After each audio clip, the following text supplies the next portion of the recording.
کریں۔ تو آپ نے ہرگز نہیں ماننی ماں باپ کی، کیونکہ بخاری اور مسلم دونوں میں موجود ہے کہ رسول اللہ صلی اللہ علیہ وآلہ وسلم نے فرمایا کہ بیوہ عورت کا نکاح نہ کیا جائے جب تک کہ اس سے مشاورت نہ کر لی جائے، اور کنواری عورت کا نکاح نہ کیا جائے جب تک کہ اس سے اجازت نہ لے لی جائے۔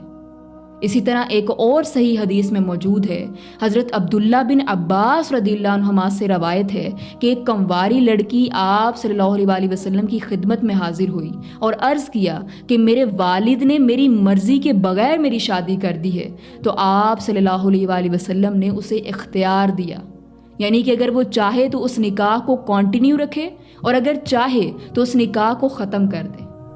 تو ان احادیث سے یہ ثابت ہوتا ہے کہ اسلام میں زبردستی کی شادی جائز نہیں۔ تو جب اسلام آپ کو اجازت دے رہا ہے کہ آپ اپنی مرضی سے شادی کریں، تو ماں